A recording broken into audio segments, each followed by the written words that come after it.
Okay, and we did a little bit of eye tucking and positioning. You can see this thing is so soft. Um, you really just spinning your wheels trying to do anything with it for a day or two. So right now, what I want to do, we have a septum in here that's made out of a milk jug, and what I'm doing is I'm packing the nose with saran wrap. So that way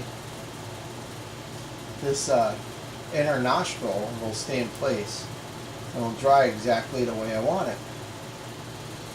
So it takes quite a bit. An elk and a moose, of course, it takes half a roll. But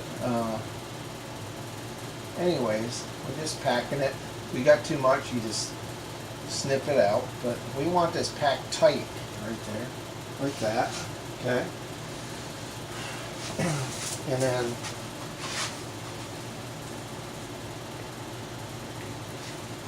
same thing on this side right here. Just roll that in and just start tucking away here. It takes quite a bit. I got probably about 14 inches or so saran wrap here, and it'll take it. And what happens to saran wrap when you compress it? Well, it expands. So this is going to keep that nose, the nostrils, right where it needs to be. So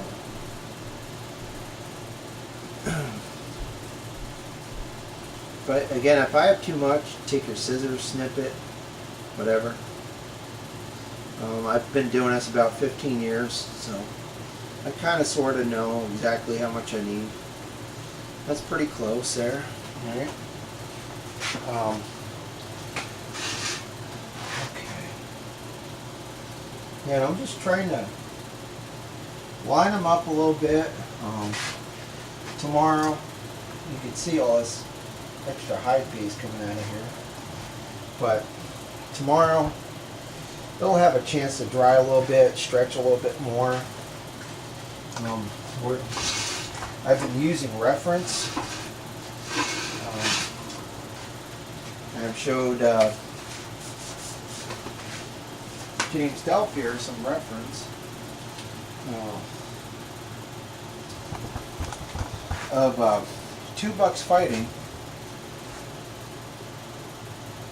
You can see. Let me see if I can show you a better one here. Nope.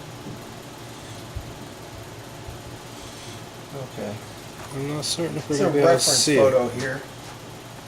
You see that? I don't know if it's going to be able to be seen or not that well. There you go. How's that? That's coming Better? in. Yes. Okay. This is a reference. You can see how aggressive they are. They lay their ears back and they seem to roll them down here when they're fighting. And we'll make it happen. He's got a good attitude to him. Got a little bit of attitude. For a New York buck, it's got to have some attitude to it, right? All right. So you can see here this ear right here. We got these pre-made earbuds, these aggressive earbuds right there. And we'll work some detail into them, and you can see how aggressive this form is. Actually, quite a bit of turn to it. And what we'll need to do is one of the last things we'll do once we get things situated, probably tomorrow, we'll take some foam like this. I'll just show you an example here real quick. I know pretty much what we need. Done this a little while. So, just give you an example here what we're going to do. Okay. This nose area here is famous for wanting to not dry correctly. And by what I mean by that is this nose area here needs to stay pushed in, and the hide needs to glue very, very firm to it. So what you do is you take foam and you force this skin to stay put. That's how you do it. And we could do the same thing all the way here. We put so much detail. We spent like over an hour putting detail in this buck. You can see he's got a nice aggressive attitude to him. It's got the workings, but quite frankly, any buck mount you do,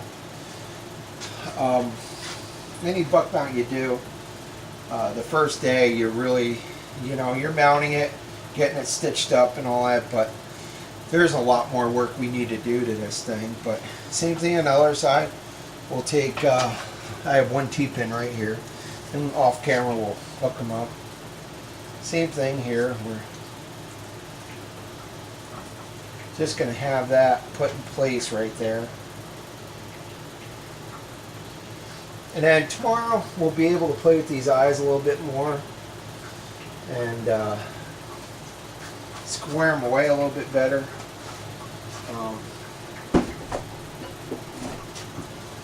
And basically, if there's hide paste, or a lot of customers, they bring deer to me, they got blood all over their antlers, and this, that, and the other thing. I use this Cowboy Magic, or they call it Taxidermist Magic spray.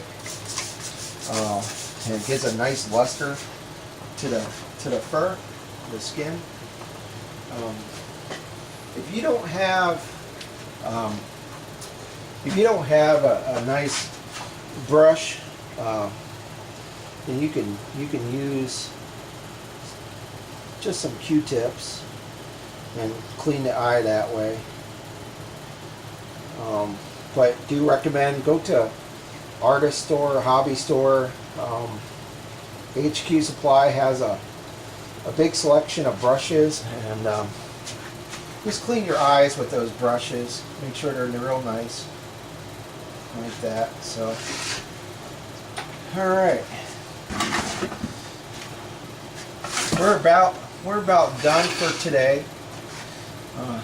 Wanted to get my helper here, James Delphin here, teaching some buck mounting lessons too today. So why don't you come in here and what do you think? Looks a little bit more like a deer. Yes. A little bit more. You've seen Definitely more involved than what I thought. it's come to life here. Little by little. Yes. Tomorrow we got some more work to do. Tomorrow we got another buck mount to do. This one will be locking horns with and locking antlers with. So we're Definitely coming together though. we're pretty much done for today. Hope you learned a thing or two. Learned a few things. All You right. got patience. That's all I got to say. Yeah. Well, we'd like to thank the viewers for watching. This is Nick Glorioso, Glorioso Wildlife Mounts Taxidermy, Granville, New York. IllusionCamo.com, Descendants Outdoors. This is Fred. No, it's not Fred's. We can't tell him it's Fred's. Nah, Bruce Kowalski won't like that. Let's say, I was going to say it's Fred Butler's buck. It's not, though. I'm sorry. Bruce is going to get all It's- upset now. It's Bruce Kowalski's buck here. Descendants Outdoors. And we'll catch up to you tomorrow. Hope you enjoyed hanging out with us in the shop, and we'll see you next time. Thanks for watching.